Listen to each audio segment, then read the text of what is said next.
Hi friends, समित life maker YouTube channel पे आप लोगों का स्वागत है। देखिए दोस्तों, आज की सेशन में हम लोग करने वाले हैं प्रीवियस ईयर क्वेश्चन दोस्तों, जो बीपीएससी के द्वारा अभी तक एग्ज़ाम हुए हैं दोस्तों। उन सारे एग्ज़ाम में जितने सारे क्वेश्चन पूछे गए दोस्तों, उन सब का हम अपने सेशन में डिस्कशन करवाते हैं मित्रों। इससे पहले देखिए, हम हिस्ट्री ख़त्म कर चुके हैं दोस्तों। एंशिएंट हिस्ट्री, मेडिवल हिस्ट्री और मॉडर्न हिस्ट्री, ये भी खत्म हो चुका है दोस्तों। और हम लोग का बिहार विशेष भी ख़त्म हो चुका है दोस्तों। उसके बाद भारत की राज्य व्यवस्था, वो भी ख़त्म हो चुका है दोस्तों। और ये है भारत का भूगोल। तो भारत का भूगोल दोस्तों हम लोग का चैप्टर चल रहा है अभी, और जिसमें कि दोस्तों अभी हम लोग 1 से लेकर 100 तक क्वेश्चन कर चुके हैं दोस्तों। और अभी क्वेश्चन करेंगे 101 नंबर से दोस्तों। 101 नंबर स्टार्ट होगा दोस्तों। तो दोस्तों अब स्टार्ट करते हैं हम लोग भारत का भूगोल अपना चैप्टर। देखिए, हम लोग 100 क्वेश्चन तो ख़त्म कर चुके थे दोस्तों। 101 नंबर क्वेश्चन से हम लोग का स्टार्ट होगा। ये दोस्तों 101 नंबर यहाँ है। देखिए, दक्षिण गंगोत्री स्थित है दोस्तों। कहाँ पर स्थित है? तो अंटार्कटिका में दक्षिण गंगोत्री स्थित है दोस्तों।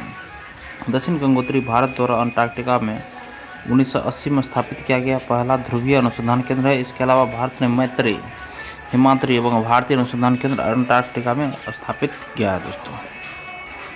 नेक्स्ट क्वेश्चन फ्रेंड्स, दक्षिण अमेरिका की सबसे बड़ी नदी कौन सी? दक्षिण अमेरिका की सबसे बड़ी नदी कौन सी दोस्तों? तो अमेजन दक्षिण अमेरिका की सबसे बड़ी नदी है दोस्तों। दक्षिण अमेरिका की सबसे बड़ी नदी अमेजन है। इसकी लंबाई 6400 किलोमीटर है। लंबाई की दृष्टि से यह नील नदी 66 से 50 किलोमीटर के बाद दूसरी है, लेकिन विशालता में यह सबसे बड़ी है। कहीं कहीं पर इसकी चौड़ाई 30 किलोमीटर से भी ज़्यादा है दोस्तों। नेक्स्ट क्वेश्चन है फ्रेंड्स, क्षेत्रफल के क्रम में भारत के 3 बड़े राज्य हैं क्षेत्रफल के क्रम में।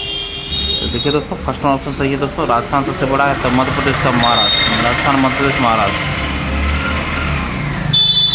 भारत के क्षेत्रफल की दृष्टि से सबसे बड़े राज्य का क्रम है। एक में है राजस्थान, दूसरा मध्य प्रदेश, थर्ड महाराष्ट्र। राजस्थान का क्षेत्रफल 3,42,239 वर्ग किलोमीटर और मध्य प्रदेश का 3,08,245 वर्ग किलोमीटर। महाराष्ट्र का क्षेत्रफल है 3,07,713 वर्ग किलोमीटर है। भारत का सबसे छोटा राज्य गोवा 3702 वर्ग किलोमीटर है दोस्तों। नेक्स्ट क्वेश्चन फ्रेंड्स, रांची शहर स्थित है। रांची शहर कहाँ स्थित है? रांची शहर झारखंड में स्थित है। रांची शहर की राजधानी है। संयुक्त बिहार में रांची बिहार की दीर्घकालीन राजधानी हुआ करती थी। झारखंड बिहार से 15 नवंबर 2000 को अलग हुआ। रांची समुद्र तल से 651 मीटर की ऊंचाई पर स्थित है। यह दक्कन पठार का पूर्वी भाग कहलाता है। नेक्स्ट क्वेश्चन फ्रेंड्स, भारत की सिंचाई क्षमता का 74.78% पूरा होता है। भारत की सिंचाई क्षमता का 74.78% पूरा होता है दोस्तों। तो ये जो पूरा होता है मित्रों, इसका ऑप्शन में देखिए सही है, वृहद परियोजनाओं से पूरा होता है दोस्तों। वृहद परियोजनाओं से पूरा होता है। ऑप्शन नंबर फर्स्ट सही है दोस्तों, वृहद परियोजनाओं से पूरा होता है। भारत की सिंचाई क्षमता का 74.78% वृहद परियोजनाओं से पूरा होता है। देखिए दोस्तों, इसका सॉल्यूशन है, भारत में सिंचाई क्षमता का लगभग 74.78% भाग वृहद सिंचाई परियोजना के द्वारा पूरी होती है। वृहद सिंचाई 10,000 हेक्टेयर से अधिक क्षेत्र पर, मध्यम सिंचाई 10,000 से 2,000 हेक्टेयर क्षेत्र पर, लघु सिंचाई 2,000 हेक्टेयर से कम क्षेत्रों पर होती है। नेक्स्ट क्वेश्चन फ्रेंड्स, भारत की सर्वाधिक वर्षा मुख्यतः प्राप्त होती है दोस्तों दक्षिण पश्चिम मानसून से होती है दोस्तों। दक्षिण पश्चिम मानसून से होती है। भारत में सर्वाधिक वर्षा दक्षिण पश्चिम मानसून की अरब सागर शाखा के द्वारा होती है। दक्षिण पश्चिम मानसून द्वारा लाए गए कुल आर्द्रता का 65% भाग अरब सागर एवं 35% भाग बंगाल की खाड़ी से आता है। उत्तरी भारत के मैदानी भागों में शीत ऋतु में वर्षा पश्चिमी विक्षोभ का जेट स्ट्रीम के कारण होती है, जबकि जनवरी फरवरी के महीने में कोरोमंडल तट पर वर्षा लौटती है। मानसून या उत्तरी पूर्वी मानसून के कारण होती है दोस्तों। नेक्स्ट क्वेश्चन फ्रेंड्स, 47वीं बीपीएससी क्वेश्चन है फ्रेंड्स कि महाराष्ट्र महासागर में ऊंची जल तरंगें कैसे उत्पन्न होती हैं? तो चंद्रमा से उत्पन्न होती है दोस्तों। चंद्रमा से महासागर में ऊंची जल तरंगों के उत्पन्न होने का कारण सूर्य एवं चंद्रमा का आकर्षण बल है। सूर्य के पृथ्वी से अधिक दूरी होने के कारण चंद्रमा का आकर्षण बल ही प्रभावी माना जाएगा। चंद्रमा का आकर्षण बल ही प्रभावी माना जाता है। एक दिन में 2 बार समुद्र कि जल का ऊपर उठना ज्वार एवं नीचे गिरना भाटा कहलाता है। उच्च ज्वार तब आता है जब सूर्य, चंद्रमा और पृथ्वी एक सिध में होते हैं और इस कारण पूर्णिमा व अमावस्या के दिन उच्च ज्वार उत्पन्न होता है। उच्च ज्वार के विपरीत जब सूर्य, चंद्रमा व पृथ्वी समकोणिक दशा में होते हैं तो निम्न ज्वार उत्पन्न होते हैं। इसी कारण निम्न ज्वार दोनों पक्षों की अष्टमी या सप्तमी को उत्पन्न होते हैं दोस्तों। नेक्स्ट क्वेश्चन है फ्रेंड्स, सूर्य ग्रहण तब होता है जब दोस्तों देखिए ऑप्शन फर्स्ट सही है दोस्तों, चंद्रमा बीच में आ जाती है तब सूर्य ग्रहण होता है दोस्तों। देखिए दोस्तों सूर्य ग्रहण तब होता है जब पृथ्वी और सूर्य के बीच चंद्रमा आ जाता है। जब पृथ्वी और सूर्य के बीच चंद्रमा आ जाता है तब चंद्रमा के पीछे सूर्य का बिंब कुछ समय के लिए ढक जाता है, तो इस घटना को सूर्य ग्रहण कहा जाता है। जब सूर्य का एक भाग छिप जाता है तो उसे आंशिक सूर्य ग्रहण तथा पूरा भाग छिप जाता है तो उसे पूर्ण सूर्य ग्रहण कहा जाता है। देखिए फ्रेंड्स, सूर्य ग्रहण तब होता है जब देखिए दोस्तों, जब चंद्रमा बीच में है दोस्तों, जब चंद्रमा बीच में हो। सूर्य ग्रहण तब होता है जब पृथ्वी और सूर्य के बीच में चंद्रमा आ जाता है, तब चंद्रमा के पीछे सूर्य का बिंब कुछ समय के लिए ढक जाता है, तो इस घटना को सूर्य ग्रहण कहा जाता है। जब सूर्य का एक भाग छिप जाता है तो उसे आंशिक सूर्य ग्रहण तथा पूरा भाग छिप जाता है तो उसे पूर्ण सूर्य ग्रहण कहा जाता है। पूर्ण सूर्य ग्रहण हमेशा अमावस्या को ही होता है दोस्तों।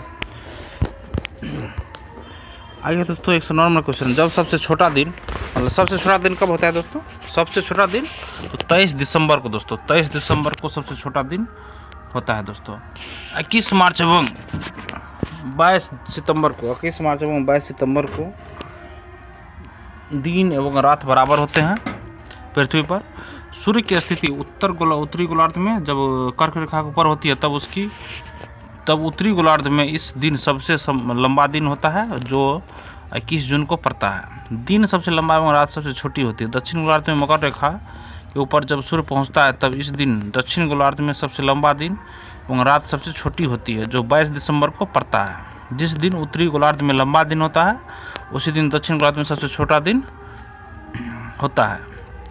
इसी प्रकार दक्षिण गोलार्ध में भी यह बदलाव देखने को मिलता है। सबसे बड़ा एवं छोटे दिन का घटना में एक दिन की कमी या वृद्धि हो सकती है। जैसे 21 दिसंबर 2020 साल का सबसे छोटा दिन था, वही 22 दिसंबर वर्ष 2019 का सबसे छोटा दिन था दोस्तों। नेक्स्ट क्वेश्चन है दोस्तों, वर्ष 2004 के हिंद महासागरीय भूकंप तथा उससे परिणामित सुनामी के संबंध में निम्नलिखित में से कौन से कथन सही नहीं है दोस्तों? तो देखिए फ्रेंड्स, ऑप्शन नंबर सी सही नहीं है। वर्तमान अनुमानों के अनुसार कंप जनित सुनामी ने समुद्र में डूब गई और अनगिनत लाशों के अतिरिक्त 50 लाख से अधिक लोगों को मौत के घाट उतारा है दोस्तों। ये गलत है दोस्तों। देखिए, वर्तमान अनुमानों के अनुसार कंप जनित सुनामी ने समुद्र में डूब गई अनगिनत लाशों के अतिरिक्त 50 लाख से अधिक लोगों को मौत के घाट उतारा। उपरोक्त 1, 2 और 4 वर्ष 2004 के हिंद महासागरीय भूकंप तथा उससे परिणामित सुनामी के संबंध में सही तथ्य को दर्शाता है दोस्तों।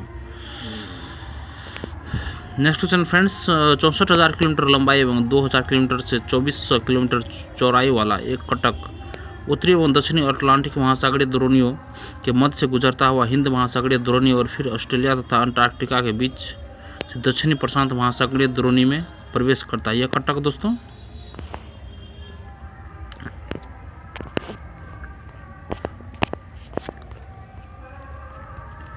देखिए दोस्तों, ऑप्शन नंबर डी सही है इसका। मध्य महासागरीय कटक महासागरीय कटक महासागरीय के भीतर पर्वत प्रणालियों के परस्पर संबंध श्रृंखला होती है दोस्तों।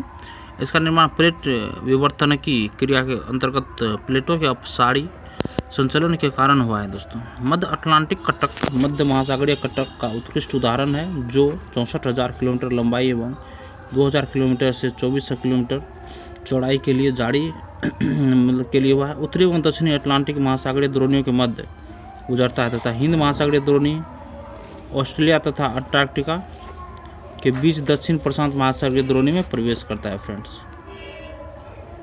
नेक्स्ट क्वेश्चन दोस्तों, भारत में भू आकारों की रचना के संबंध में निम्नलिखित कथनों पर मनन कीजिए। देखिए दोस्तों, कौन सा ऑप्शन सही है? इसमें तीनों ऑप्शन सही है दोस्तों। एक है संरचनात्मक दृष्टि से मेघालय पठार दक्कन पठार के ही विस्तार भाग है। 2 में दोस्तों कश्मीर घाटी की रचना एक समभिन्नति में हुई है। और देखिए दोस्तों, थर्ड में गांधी मैदान की रचना एक अग्रगत, मतलब गंगा मैदान की रचना एक अग्रगत फोर्स डिप में हुई है दोस्तों। 1 2 3 दोस्तों इसका सही है, और डी नंबर ऑप्शन गलत है दोस्तों। हिमालय की उत्पत्ति भारतीय प्लेट, यूरोपीय प्लेट तथा चीनी प्लेट के त्रिकोणीय मिश्रण से फलस्वरूप हुई है दोस्तों। कथन गलत है दोस्तों। देखिए फ्रेंड्स, उपरोक्त 1 2 3 सही है, जबकि विकल्प 4 गलत, क्योंकि हिमालय की उत्पत्ति भारतीय प्लेट एवं यूरेशियन प्लेट के टकराने के परिणाम स्वरूप हुआ है दोस्तों। नेक्स्ट क्वेश्चन है फ्रेंड्स, भारत में कतिपय लौह इस्पात संयंत्र पश्चिमी तट से होकर आयोजित किए गए इस उद्योग के ऐसे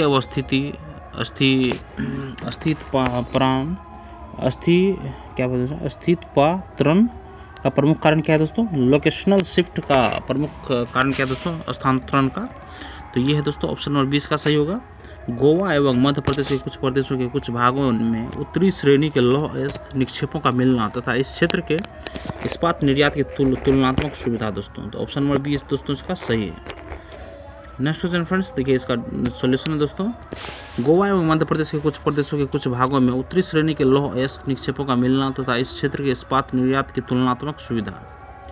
ज्ञातव्य है कि कच्चे माल की उपलब्धता, बाजारों की सुविधा एवं उत्तम परिवहन व्यवस्था वेबर के औद्योगिक अवस्थितीकरण हेतु आवश्यक कारक है। उद्योग के तटीय अवस्थितीकरण के कारण सुगम जल परिवहन के द्वारा अंतर्राष्ट्रीय बाजारों तक उत्पादों को आसानी से भेजा जा सकता है। इन्हीं कारणों से भारत में कतिपय लौह इस्पात संयंत्र तटीय क्षेत्र में स्थापित किए गए हैं दोस्तों। नेक्स्ट क्वेश्चन है फ्रेंड्स, सूची फर्स्ट है दोस्तों, प्राकृतिक आपदाओं को दोस्तों देखिए फ्रेंड्स, इसको सुमेलित करना। सूची फर्स्ट को सूची सेकंड से सुमेलित करना है। सूची फर्स्ट में प्राकृतिक आपदा है और सेकंड में प्रदेश है दोस्तों। तो देखिए दोस्तों, बाढ़ जो आता है दोस्तों, बाढ़ उत्तर प्रदेश तथा बिहार के मैदानी भाग में आता है। भूकंप जो आता है ये है आपको हिमालय के गिरिपात क्षेत्र में। और सूखा जो है दोस्तों, सूखा है आपको झारखंड तथा उड़ीसा क्षेत्र में। और चक्रवात है दोस्तों मध्य पूर्वी भारत में दोस्तों। तो फ्रेंड्स अब आते हैं यहाँ पे, देखिए सॉल्यूशन इसका, बाढ़ उत्तर प्रदेश तथा बिहार के मैदान, और भूकंप दोस्तों हिमालय का गिरिपद क्षेत्र, और सूखा दोस्तों झारखंड तथा उड़ीसा में, और चक्रवात दोस्तों मध्य पूर्वी भारत में। नेक्स्ट है फ्रेंड्स, भारत में जनसंख्या वृद्धि के इतिहास में कौन सा वर्ष महाविभाजन का वर्ष ग्रेट डिवीजन ईयर कहलाता है दोस्तों? तो 1921 दोस्तों, 1921 ऑप्शन नंबर डी सही, 1921। भारत की जनसंख्या वृद्धि के इतिहास के वर्ष 1921 को ग्रेट डिवीजन ईयर कहा जाता है, क्योंकि वर्ष 1911 से 21 के दशक में महामारी और विभिन्न कारणों से देश की जनसंख्या में 0.39% की कमी आई है दोस्तों। जबकि 1921 से 1941 के दशक में जनसंख्या वृद्धि दर क्रमशः 11.1% और 14% दर्ज की गई दोस्तों। नेक्स्ट क्वेश्चन फ्रेंड्स, वर्ष 2001 की जनगणना के अनुसार निम्नलिखित में से कौन सा राज्य साक्षरता के राष्ट्रीय औसत से नीचे है दोस्तों? साक्षरता का, तो उड़ीसा दोस्तों, उड़ीसा। ये 2001 के जनगणना के अनुसार दोस्तों उड़ीसा। वर्ष 2001 की जनगणना के अनुसार उड़ीसा की साक्षरता दर दोस्तों 68.8% थी, जबकि बिहार की साक्षरता दर 54.1% थी, जो सबसे न्यूनतम थी। वर्ष 2011 की जनगणना के अनुसार बिहार की साक्षरता दर बढ़ाकर 61.8% होगी दोस्तों। फिर भी ये आंकड़े अन्य राज्य की तुलना में सबसे कम है। उत्तर में बिहार विकल्प नहीं है दोस्तों, उत्तर में बिहार विकल्प नहीं है। इसका कारण, इसका उत्तर सही उत्तर दोस्तों उड़ीसा होगा 2001 के जनगणना के अनुसार। नेक्स्ट क्वेश्चन फ्रेंड्स, 2001 की जनगणनाओं के अनुसार सर्वाधिक कुल शहरी जनसंख्या वाला राज्य कौन सा है दोस्तों? ये दोस्तों महाराष्ट्र। 2001 की जनगणना के अनुसार सर्वाधिक कुल शहरी साक्षरता वाला राज्य महाराष्ट्र 1 के अनुसार दोस्तों। अभी वर्तमान में केरल है दोस्तों। और 2011 की जनगणना के अनुसार भारत में सर्वाधिक शहरी जनसंख्या वाला राज्य महाराष्ट्र दोस्तों। और उसके बाद जबकि बिहार शहरी आबादी में 11.26 मिलियन है दोस्तों। बिहार की कुल आबादी का 11.29% शहरी आबादी है दोस्तों। और वर्तमान में वैसे अगर सर्वाधिक शहरी अनुपात दोस्तों महाराष्ट्र। नेक्स्ट क्वेश्चन फ्रेंड्स, वर्ष 2001 की जनगणना की रिपोर्ट के अनुसार किस राज्य में साक्षरता दर सबसे कम थी दोस्तों? तो 1 में भी दोस्तों बिहार में ही था, और 2011 में भी दोस्तों बिहार ही है।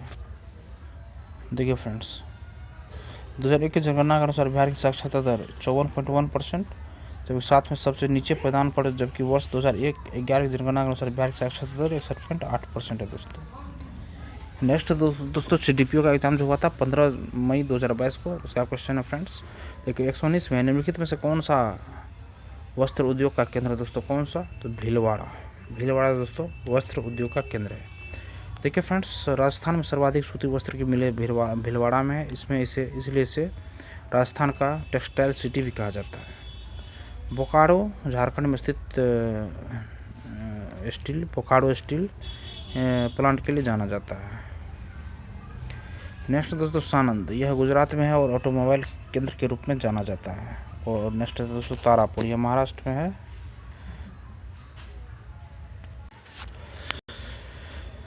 नेक्स्ट तारापुर महाराष्ट्र में है, यहाँ परमाणु नाभिक ऊर्जा केंद्र स्थित है। नेक्स्ट फ्रेंड्स, निम्नलिखित 120 मिनट है। निम्नलिखित संघ राज्य क्षेत्रों में से किसमें सबसे कम क्षेत्र वनाच्छादित है, तो यह चंडीगढ़। 16वीं भारत औसत रिपोर्ट 2019 के अनुसार उपरोक्त में से सबसे कम वनाच्छादन चंडीगढ़ में, यहाँ 22.3 वर्ग किलोमीटर क्षेत्र वनाच्छादित है। पुदुचेरी में 52.3 वर्ग किलोमीटर क्षेत्र, दादरा व नगर हवेली और दमन द्वीप में 227.49 वर्ग किलोमीटर क्षेत्र, लक्षद्वीप में 27.10 वर्ग किलोमीटर क्षेत्र है। नेक्स्ट क्वेश्चन फ्रेंड्स, सोमेश्वर श्रेणी निम्नलिखित पर्वत श्रेणी में से किसका एक भाग है? सोमेश्वर श्रेणी शिवालिक श्रेणी का एक भाग है। सोमेश्वर श्रेणी शिवालिक श्रेणी का एक भाग है। इसका शीर्ष भाग बिहार और नेपाल के बीच प्राकृतिक सीमा बनाती है। इसकी सर्वोच्च चोटी 874 मीटर है दोस्तों। नेक्स्ट क्वेश्चन फ्रेंड्स, निम्नलिखित पर्वत श्रेणियों में से कौन गंगा के मैदान एवं दक्कन पठार को विभाजित करता है? तो विंध्याचल श्रेणी दोस्तों गंगा के मैदान और दक्कन के पठार को विभाजित करता है। विंध्याचल पर्वत श्रेणी गंगा के मैदान एवं दक्कन पठार को विभाजित करती है। यह अत्यधिक पुरानी व चर्चित मुर्दार पर्वत है दोस्तों। नेक्स्ट क्वेश्चन फ्रेंड्स, निम्नलिखित नदियों में से कौन पूर्वी की ओर प्रवाहित नहीं होती है दोस्तों? तो गंगावली, गोदावरी, नर्मदा और कृष्णा। इसका ऑप्शन ई हो जाएगा दोस्तों, क्योंकि कृष्णा और गोदावरी ये सब पूर्व की ओर निष्कासित होती है दोस्तों। देखिए नर्मदा नदी अमरकंटक से निकलती है तथा पश्चिम की ओर सब बढ़ते हुए ये खंबात की खाड़ी अरब सागर में गिरती है। गंगावली नदी कर्नाटक के धारवाड़ जिले के पश्चिमी घाट की पहाड़ियों से निकलकर पश्चिम की ओर बहते हुए अरब सागर में गिरती है। गोदावरी दक्षिण भारत की सबसे बड़ी नदी है। यह 1465 किलोमीटर लंबी है। यह महाराष्ट्र के नासिक जिले के त्र्यंबकेश्वर से निकलती है तथा पूर्व की ओर बहते हुए बंगाल की खाड़ी में गिरती है। कृष्णा नदी प्रायद्वीपीय भारत की दूसरी सबसे बड़ी नदी है। यह पश्चिमी घाट के महाबलेश्वर के निकट से निकलकर पूर्व की ओर बहती हुई बंगाल की खाड़ी में गिरती है। नेक्स्ट क्वेश्चन फ्रेंड्स 124 में है, काली मिट्टी के लिए निम्नलिखित में से किस शब्दावली का प्रयोग होता है?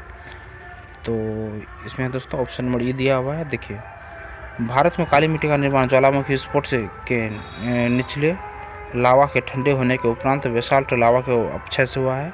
यह मिट्टी कपास की फसल के लिए बहुत उपयुक्त है, अतः इसे काली कपास वाली मिट्टी भी कहा जाता है। इसका स्थानीय नाम रेगूर है।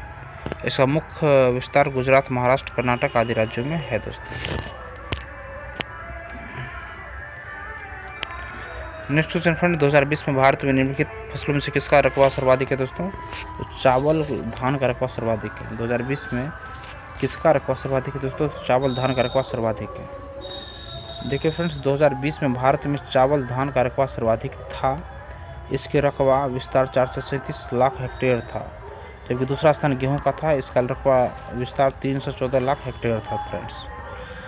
नेक्स्ट देखिए दोस्तों, निम्नलिखित राज्यों में से किस में तांबा अयस्क का सबसे बड़ा भंडार है दोस्तों? तो राजस्थान में दोस्तों। राजस्थान में भारत में राजस्थान तांबा अयस्क का सबसे बड़ा भंडार रखता है, जबकि उत्पादन के मामले में मध्य प्रदेश के बाद दूसरा राज्य आता है दोस्तों।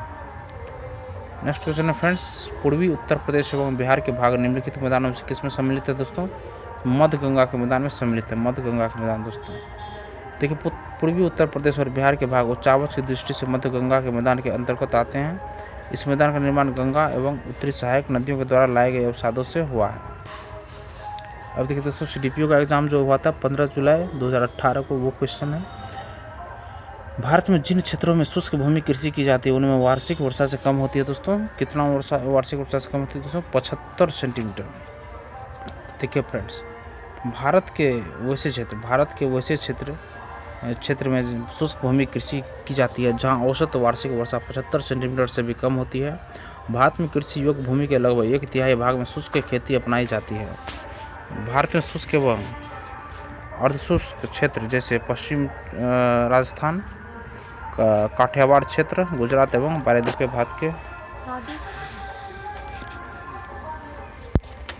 प्रायद्वीपीय भारत के वृष्टि छाया प्रदेश आदि आते हैं। नेक्स्ट क्वेश्चन फ्रेंड्स, थार मरुस्थल की सिंचाई करने वाली इंदिरा गांधी नहर का उद्गम स्थल है दोस्तों हरिके बराज। है इंदिरा गांधी नहर का उद्गम स्थल पंजाब के फिरोजपुर के निकट सतलज व व्यास नदी के संगम पर बने हरिके बराज है। यह नहर देश की सबसे लंबी नहर है जिसकी लंबाई 649 किलोमीटर है। राजस्थान के 10 रेगिस्तानी जिले को इस नहर के द्वारा पानी उपलब्ध होता है। जनवरी 1987 से इस नहर के द्वारा थार रेगिस्तान में सिंचाई कार्य आरंभ हुआ है। इंदिरा गांधी नहर को राजस्थान की जीवन रेखा और मरुगंगा भी कहा जाता है दोस्तों। नेक्स्ट क्वेश्चन फ्रेंड्स, भारत के निम्नलिखित क्षेत्रों में से यहाँ कहाँ उष्णकटिबंधीय आर्द्र सदाबहार वन नहीं उगते दोस्तों? तो पूर्वी घाट में दोस्तों, पूर्वी घाट में। ऑप्शन नंबर फर्स्ट सही है दोस्तों, पूर्वी घाट। भारत में उष्णकटिबंधीय आर्द्र सदाबहार वन पश्चिम घाट, उत्तरी पूर्वी क्षेत्र, मेघालय एवं असम का क्षेत्र एवं अंडमान द्वीप क्षेत्र में पाए जाते हैं। यहाँ औसत वार्षिक वर्षा 200 सेंटीमीटर से अधिक होती है। इस प्रकार के वन में बांस, बेंत, रबर, रोजवुड, आयरन वुड आदि वनस्पतियाँ पाई जाती हैं। नेक्स्ट क्वेश्चन फ्रेंड्स, दंडकारण्य में इंद्रावती, सबरी किसकी सहायक नदियां हैं? तो गोदावरी की सहायक नदियां हैं, गोदावरी नदी के। देखिए फ्रेंड्स, इंद्रावती एवं सबरी नदी गोदावरी नदी की सहायक नदी है। इसकी अन्य सहायक नदी है पेनगंगा, प्राणहिता, मंजीरा आदि। दंडकारण्य पूर्वी मध्य भारत का भौतिक क्षेत्र है। इसके अंतर्गत छत्तीसगढ़, उड़ीसा एवं आंध्र प्रदेश राज्यों के हिस्से शामिल हैं। इंद्रावती एवं सबरी नदी दंडकारण्य क्षेत्र में ही प्रवाहित होती है। इंद्रावती नदी पर चित्रकूट जलप्रपात स्थित है। इसे भारत का नियाग्रा जलप्रपात भी कहा जाता है। सबरी नदी छत्तीसगढ़ में उड़ीसा के बीच सीमा बनाती है दोस्तों। नेक्स्ट क्वेश्चन है फ्रेंड्स 132 में, निम्नलिखित में से कौन सी वायुमंडलीय विशेषता भारतीय ग्रीष्म मानसून के प्रदर्शन से संबद्ध है दोस्तों? तो ऑप्शन नंबर देखिए दोस्तों, इसका ई सही होगा। देखिए, उष्णकटिबंधीय पूर्वी jet stream ITCZ intertropical conversation zone का खिसकना आदि वायुमंडलीय विशेषताएं भारतीय ग्रीष्मकालीन मानसून को प्रभावित करती है।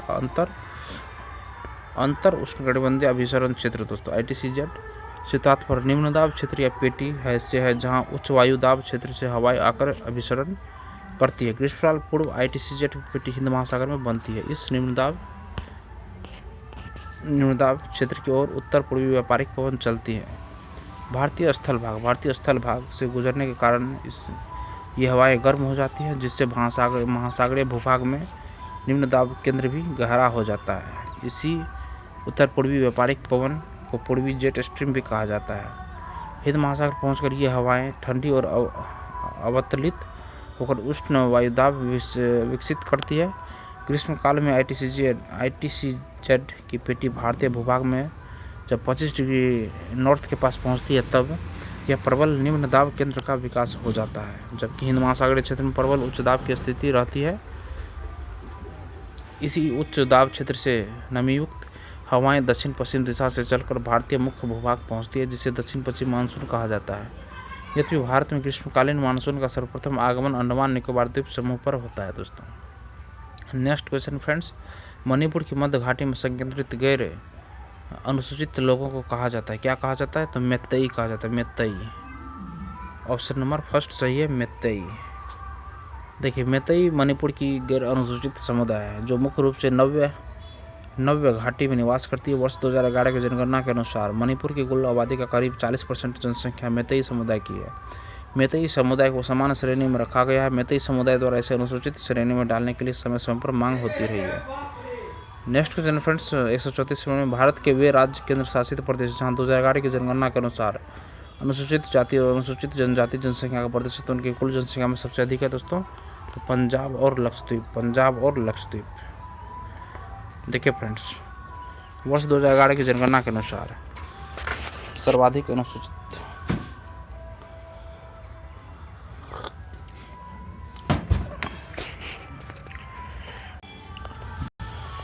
वर्ष 2011 की जनगणना के अनुसार सर्वाधिक अनुसूचित जाति प्रतिशत SC वाले राज्य पंजाब है, जहां अनुसूचित जातियों की संख्या उसके कुल आबादी का 31.9% है, 31.9% है दोस्तों। वहीं लक्षद्वीप सर्वाधिक अनुसूचित जनजातीय जनसंख्या वाला प्रदेश है, जहां इसकी आबादी कुल जनसंख्या का 54.8% है फ्रेंड्स। नेक्स्ट है जवाहर सुरंग किसके नज़दीक स्थित है दोस्तों, तो बर्निहाल दर्रा के नज़दीक स्थित है, बर्निहाल दर्रा का स्थित। देखिए दोस्तों, जवाहर सुरंग का निर्माण बर्निहाल दर्रे के अंतर्गत किया गया। यह भारत के जम्मू कश्मीर केंद्र शासित प्रदेश में स्थित है। इसे 22 दिसंबर 1956 को यातायात के लिए खोला गया था। इसकी लंबाई 2.85 किलोमीटर है। जवाहर सुरंग जम्मू कश्मीर को NH-44 द्वारा जोड़ती हैं। नेक्स्ट क्वेश्चन फ्रेंड्स CDP 2005 का है दोस्तों। देखिए, अन्नामलाई इलायची की पहाड़ी और पालनी पहाड़ी मिलती है दोस्तों, कहाँ पे ये मिलती है दोस्तों, अनाईमुडी में मिलती है दोस्तों, अनाईमुडी में। देखिए फ्रेंड्स, अन्नामलाई इलायची की पहाड़ी एवं पालनी की पहाड़ी अनाईमुडी पर्वतीय गांठ में मिलती है। अनाईमुडी पर्वत के 3 दिशा में पर्वत निकलती है, उत्तर की ओर अन्नामलाई, दक्षिण की ओर कार्डमम की पहाड़ी तथा उत्तर पूर्व की ओर पालनी की पहाड़ी निकलती है। अन्नामलाई पहाड़ी की सर्वोच्च चोटी अनाईमुडी है दोस्तों। नेक्स्ट क्वेश्चन फ्रेंड्स, भारत में शक्तिशाली एल नीनो कारण है। किस चीज़ का कारण दोस्तों, सूखे का कारण दोस्तों, सूखे, ड्रॉट्स। देखिए फ्रेंड्स, एल नीनो एक गर्म जलधारा है जो पेरू के तट से 80 किलोमीटर की दूरी पर महासागरीय अधोस्तरीय स्तर पर उत्पन्न होती है। ऐसा माना जाता है कि हम्बोल्ट की जलधारा ही 2 से 7 वर्ष के अंतराल पर गर्म जलधारा में परिवर्तित हो जाती है। इसे एल नीनो कहा जाता है। एल नीनो के प्रभाव से महासागरीय जल 4 से 5 डिग्री सेल्सियस तक गर्म हो जाता है, जिससे पेरू एवं चिली के तट के पास समुद्री जीव जंतु, मत्स्य आदि मर जाते हैं। इसके कारण दक्षिण अमेरिका के तटीय क्षेत्रों में भारी वर्षा एवं बाढ़ की समस्या आ जाती है। उत्पन्न होने के 3 से 4 महीने बाद पश्चिम की ओर गमन करती हुई यह उच्च वायुदाब कमजोर हो जाती है। मानसून के कमजोर होने से भारत में सूखे की समस्या उत्पन्न हो जाती है। नेक्स्ट क्वेश्चन फ्रेंड 138 में, वृहत हिमालय अर्थात हिमाद्री के पूर्वी छोर पर है। वृहत हिमालय अर्थात हिमाद्री के पूर्वी छोर पर है दोस्तों, क्या है, नामचा बड़वा। ऑप्शन नंबर डी सही है दोस्तों। देखिए, वृहत हिमालय के पूर्वी छोर पर नामचा बड़वा पर्वत है, जो कि अरुणाचल प्रदेश में स्थित है। वृहत हिमालय के सबसे पश्चिम की चोटी नंगा पर्वत है। नंगा पर्वत पाकिस्तान अधिकृत गिलगित बलूचिस्तान क्षेत्र में है। दुनिया की 10 सबसे ऊंची चोटी वृहत हिमालय में आता है, जैसे एवरेस्ट, माकालू, मसालू, धौलागिरी, कंचनजंगा आदि।